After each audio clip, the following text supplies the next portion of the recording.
నువ్వు ఎంజాయ్ చేసావని నాకు తెలుసా మరి. వదిలితే రేపు ఉదయం వరకు అలాగే తిప్పేవాడివి.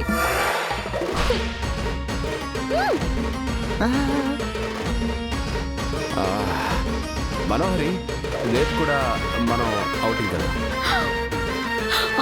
అమ్మో, నా వల్ల కాదమ్మా. నేను బాగా టైర్డ్ అయ్యాను, రెస్ట్ తీసుకోవాలి. మనోహరి, అలా అంటే కుదరదు. రేపు కూడా నువ్వు నాతో రావాలి. సర్లే, రేపు చూద్దాం. ఇప్పుడు నన్ను వదిలే.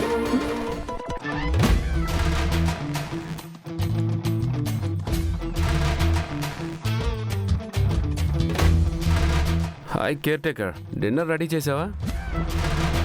చేశాను సార్, అందుకేగా నేనున్నాను. ఫ్రెష్ అయ్యి వస్తాను, వడ్డించు. ఏ ఇప్పటిదాకా బయట తిరిగి వచ్చారు కదా, తిని రాలేదా? నాకు బయట ఫుడ్ వద్దు, ఇంటి భోజనమే ముద్దు. చా, ఇంటి భోజనమే కావాలన్న వాళ్ళు మరి బయట అంతా తిరిగి రావడం ఎందుకు? ఏంటి సెటైర్లు వేస్తున్నావు?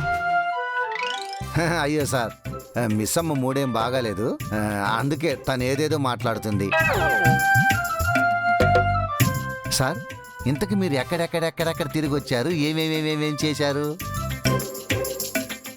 మేము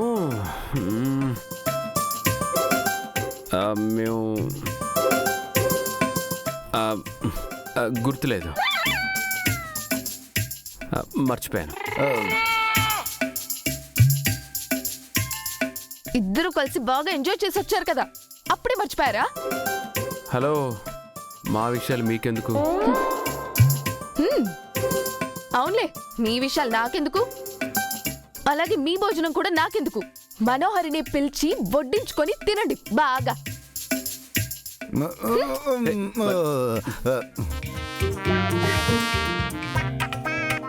ఏంటి తను అలా మాట్లాడుతుంది? ఏమైంది?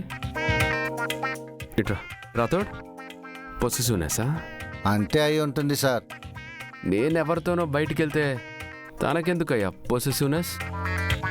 తనకేంటి సంబంధం? ఏమో సార్, నాకు తెలియదు. ఇంకెందుకయ్యా? నేను పొసెసివ్ అంటే అవునన్నా? అసలు పొసెసివ్ అంటే అర్థం ఏంటి సార్? రాథోడ్, అది కూడా తెలీదా? డ్రైవర్ని కదా సార్, పెద్ద పెద్ద ఇంగ్లీష్ పదాలు నాకు అర్థం కావు. సరే సరే, పిల్లలు భోంచేశారా? తిన్నారు సార్. మిస్ అమ్మ తిందా? ఇంకేం తింటుంది, తినలేదు. ఏంటి రాథోడ్? ఏం లేదు సార్, మీరు ఫ్రెష్ అయ్యి డిన్నర్ చేసి పడుకోండి సార్.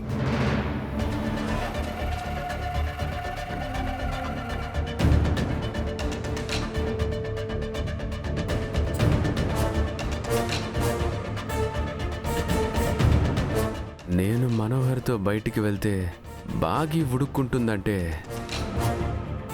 నాకు బాగీకి మధ్య ఏదో ఉంది. అలాగే నాకు మనోహరికి మధ్య ఏమీ లేదని ఈరోజు అర్థమైపోయింది. నేను అడిగే ప్రశ్నలకు మనోహరి పొంతం లేని సమాధానాలు చెప్పింది. నాతో ఏదో సంబంధం ఉన్న బాగీ ఇప్పుడు నాకెందుకు దూరంగా ఉంది? నాతో ఏ సంబంధం లేని మనోహరి ఇప్పుడు నాకు దగ్గరవ్వాలని ఎందుకు అనుకుంటుంది?